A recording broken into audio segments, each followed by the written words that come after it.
Lit Up Lightworker Podcast is my live show bringing you fun and soulful interviews with spiritual teachers with the aim of tuning you in and lighting you up. And I'm so excited to have here with me Emma Mildon, who is the girl next door millennial mystic charged with creating a movement of conscious action in the world.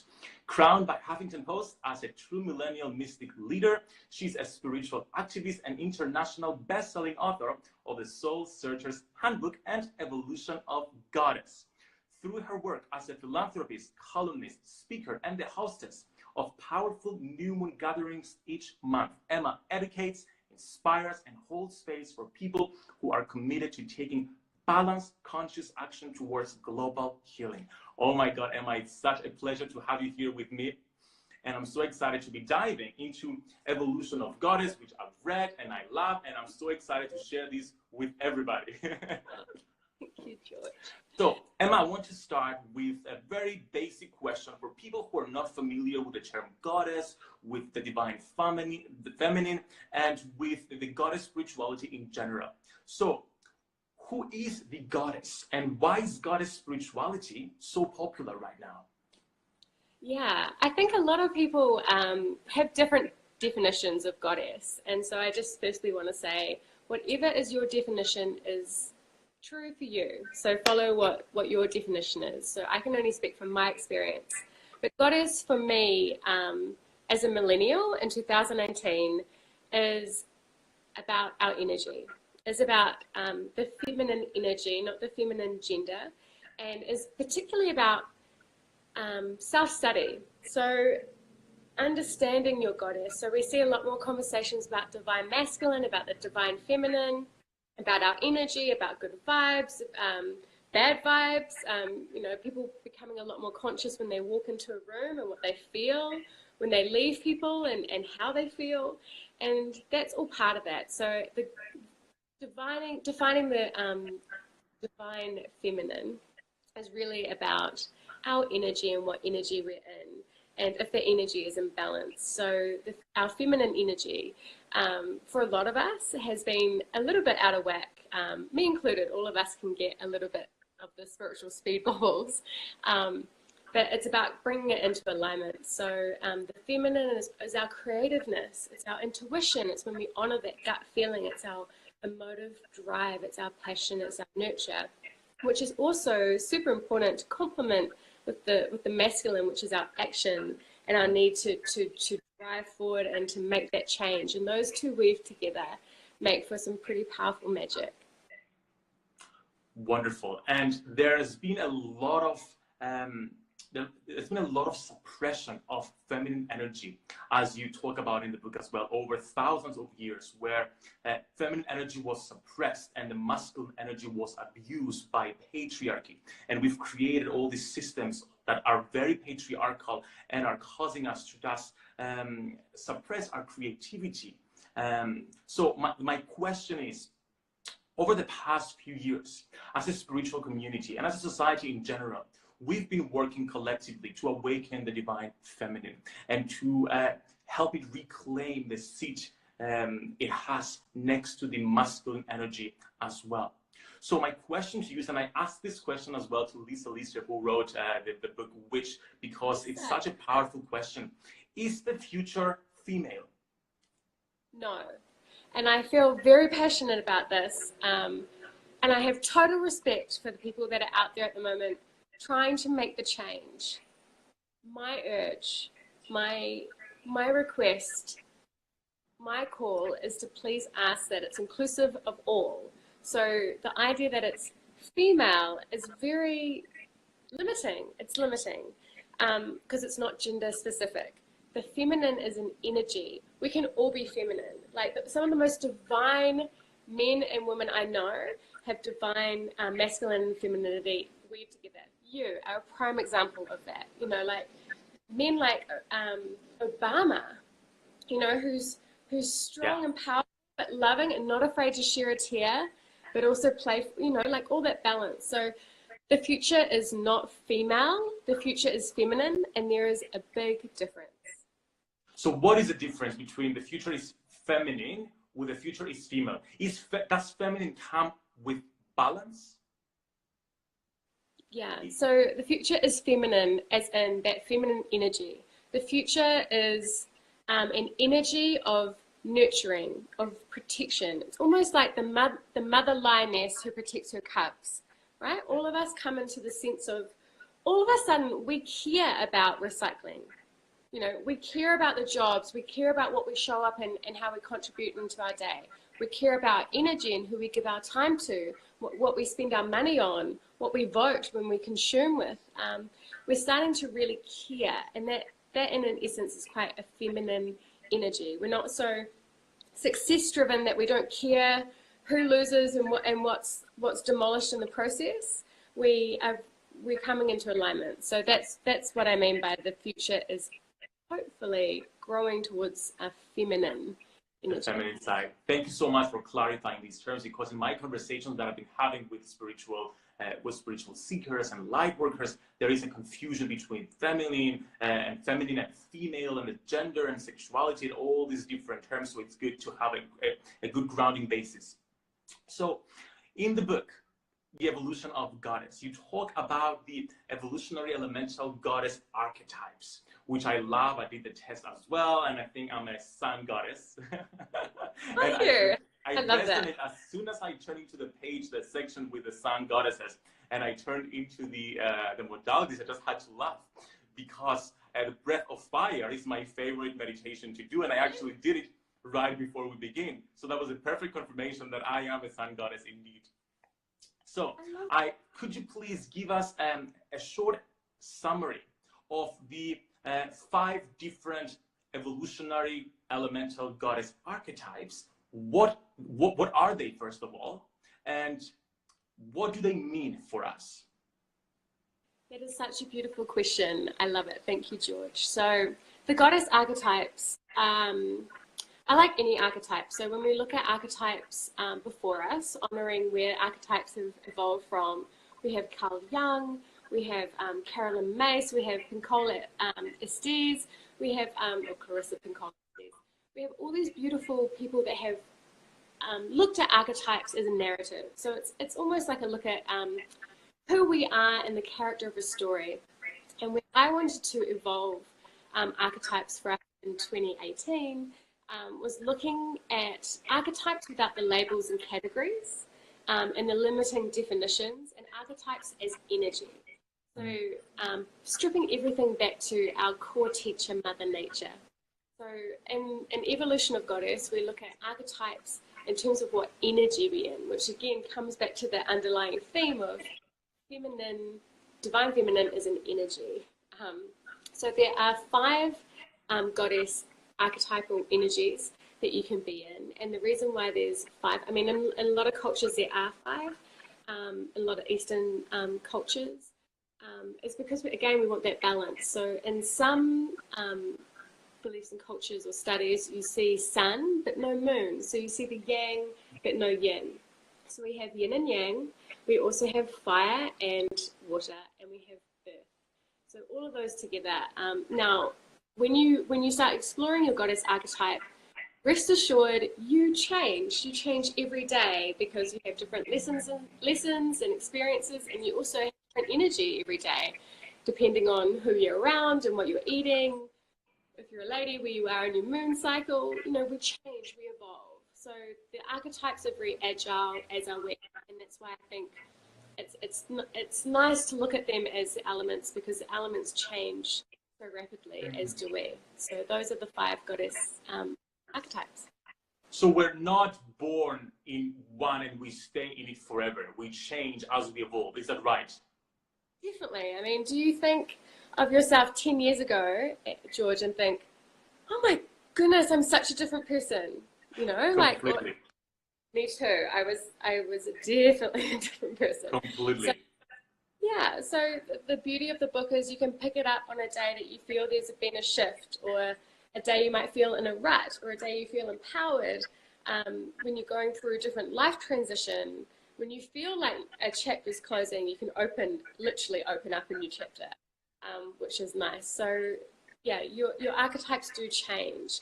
There's always underlying currents, because in your life there will be themes and core lessons that you are here to maybe not master, but to graduate the classes. So for instance, for me, I'm adopted. The family that I was adopted into, my mother passed away. So I have some beautifully dirty root chakra things to sift around through and to clean up. So for me, my goddess archetype, particularly at the moment, is water. Now, water is all about survival.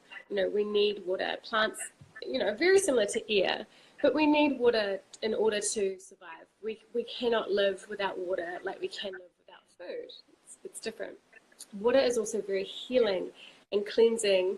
If it's stagnant, so if it stays still, it can get really mill pond and grow things and mossy and dirty. So you need it to be flowing and moving. So for me, that's the energy that I'm in. I know that I'm healing a few things and digesting a few things. So it's important for me to stay in flow. And sometimes it can mean, because water is also emotion, and I actually described this the other day. I'm about to get married and all this root chakra stuff is happening family-wise.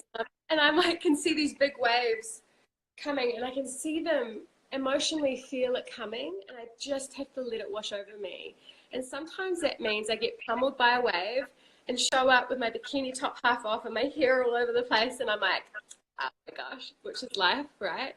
But it's cleansing and it's healing. So I think being able to connect with that element and that energy and really find ways that you can harness it and, you know, spend more time with nature with that energy is powerful, because it all leads back to you understanding your own energy more, self-study, self-observation, reconnecting yourself with nature, all these things that we are so good at doing. I mean, all my books are about making you the guide, you know, bringing yourself to your own inner wisdom. So it's exciting. I love it when I see people exploring these elements in their lives.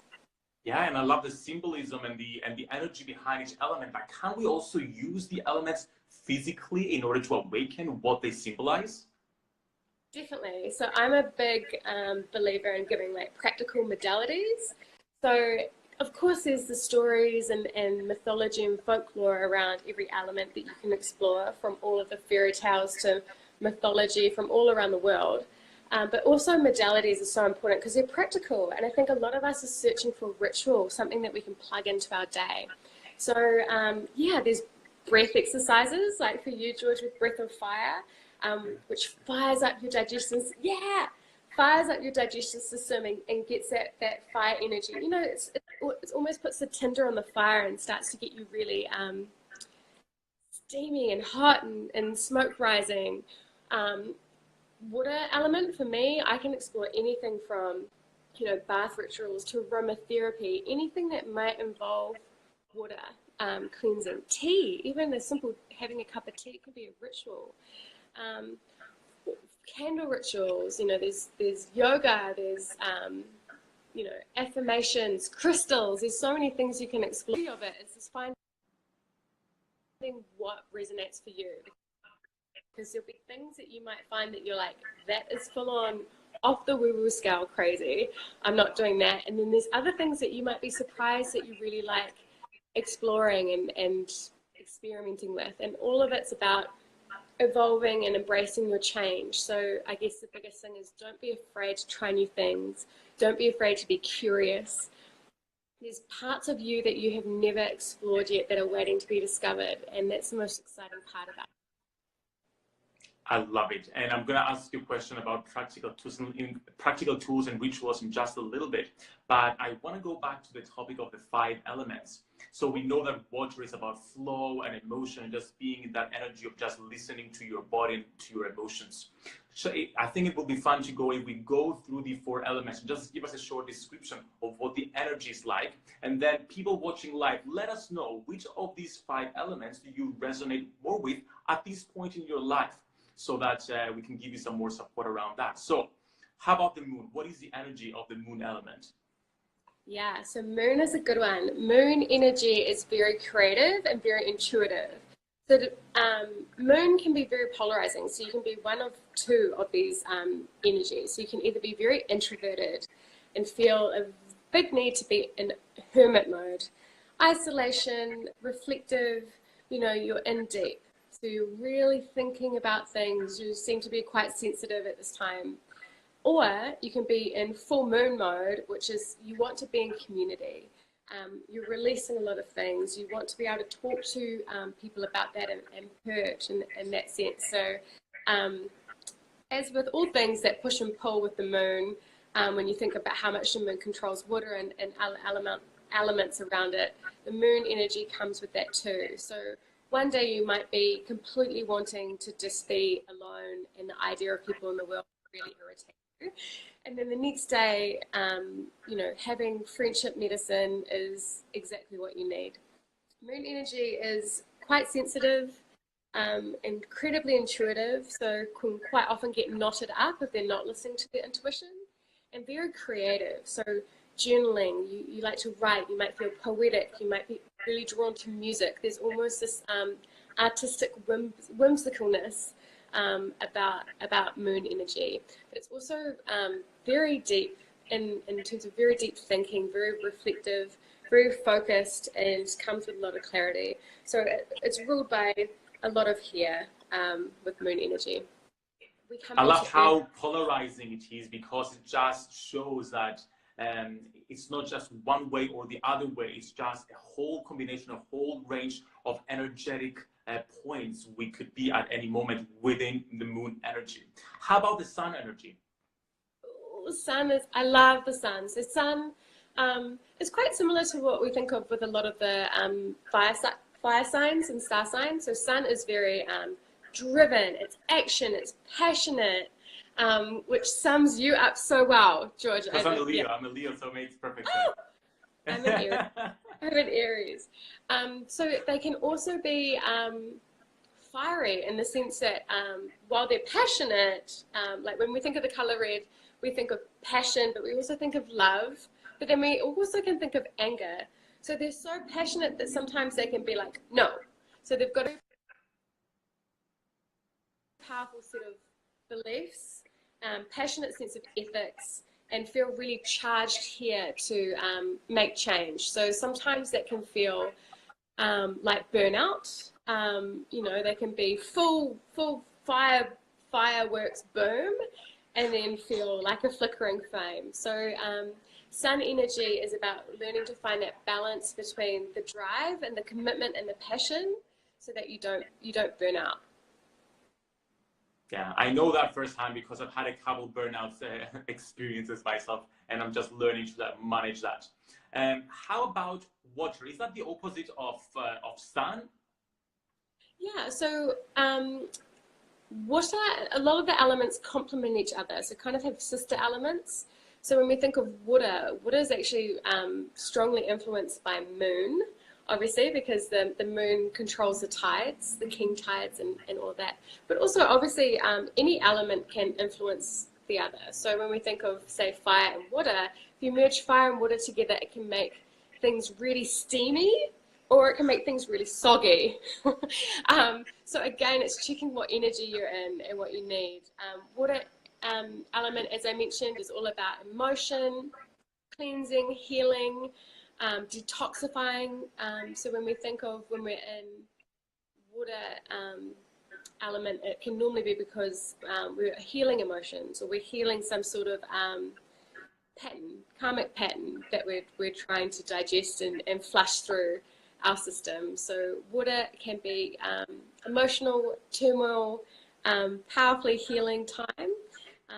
It all depends on how aware you are of when you're in the energy and what you're using to help flow through. Again, if you're letting your water energy sit stagnant, that's when you have problems. You want to keep everything moving so that nothing gross can grow on you energetically. Beautiful, and I love the combination of the different elements. It's the same way with elementals as well. They're like composite elementals, blending different elements together. So I love that this expresses within the energy within us as well. So how about Earth? Earth energy is very like Kapha, the Taurus. It's very down to earth, hardworking, grounded, to a point that sometimes they can become so comfortable that sometimes they don't evolve, they don't move forward, they don't change. So the beauty of earth energy and element is when you are in your flow, you're almost like a tree. So you flow. So a tree has no problem shedding its leaves in order to grow new ones. So you're in that beautiful cycle of growth and transition and bloom and then seed, and growth and transition and bloom and then seed. So earth element is really about grounding. It's about your roots. It's about stopping and being still and silent and reflective with yourself. So really making time to sit and be still and preferably quiet if you can. And how about air? Air is fun. I think the air element is when you're quite flighty and social and in that sense of taking leaps. You can feel the wind beneath your wings, and so you're about to take that sense of lift off, that takeoff. Air can be very ungrounded, but you're very social. So, they say the social butterfly, you think of all the totems associated with air, the birds, the butterflies, the bumblebee. You're aerodynamic, you can move. So you're very agile and flexible. But with air element, you really want to make sure that you're finding that balance again. So earth element can be quite helpful, finding that sense of groundedness within your flight. It's all about balance between all of them. No element is better than the other. No one energy is more supreme than the other. It's just about whatever you're in, whatever you're healing at that time, whatever you need to work on, and encompassing that rather than trying to. It's so funny, like when you talk to people about archetypes, of, I really wished I was sun, or I really wished I was air. I think embracing the energy that you're in is so powerful and really holds a lot of clues for you, particularly on your spiritual journey of what you might need or what you might be working through or what might you like to explore. Yeah, because in truth, we're all elements. I mean, we are made of all the elements. So it's just a matter of what's active within us right now, what wants to come out and express itself based on what we're going through. Now, in the book, you give examples of different goddesses from different spiritual traditions around the world for each element. Sometimes when I talk to people, they're like, oh, there's so many goddesses, I don't know where to connect, like who to pick and all that. So could you give us some guidance? Could you give some guidance to people wanting to connect with a goddess, but they're just so overwhelmed with all the goddesses out there? How do we start? Who do we choose? I would say, okay, I like to use this metaphor. You don't show up to someone's house and not knock on the door and just go and sit on their couch and put your feet on their coffee table. That you don't just invite yourself in. And I feel the same happens with any deity, and particularly with goddess. So she greets you, not the other way around. So yes, you can totally look. And again, this comes into the observation and self-study. She's probably already knocking at your door. You're probably being the rude one by not letting her in. You might have one or two deities. One deity might come and go. Just keep an eye out. You might be being haunted almost by the same repeating goddess or goddess meme on Instagram. You might be drawn to a certain book. You might be drawn to a certain country or culture. Listen to that. There are always clues. And again, like with our elements and our energy, any given day, you might encompass a completely different goddess energy. So the other day, I was laughing, saying that I was completely in Kali mode. Now, Kali is not known for being subtle. I was literally riding around like, hey, yeah, to everything, not a great energy to be in, but that's what energy I was in. I was very intolerant. Patience was not a virtue I had that day. And I was having to be very careful with my tongue. I had a very sharp tongue. So, being aware of your energy will also bring you awareness of what goddess you might be working with. But don't worry if you don't know her by name, if you don't feel an affinity. They are there. They are there, whether it's an angel, a guide, a spirit animal, a goddess, they are there. So there are great guided meditations. There are all these great things that you can do to really connect with them if you're really interested. But don't get attached with that. Get focused on here and your energy and what you're up to, rather than out there and wanting to put a poster of, you know, Durga up on your wall. That's so interesting, Emma, because my whole life, I was born in Cyprus, which is the island which, according to myth, Aphrodite was born here. So my whole life, I've been getting these clues to connecting with Aphrodite, but I had been ignoring them because I was also stuck up spiritually within my own feminine energy. It wasn't until I consciously took action towards embracing my feminine energy that Aphrodite came in my dream, and I was ready to embrace her and take her into my life.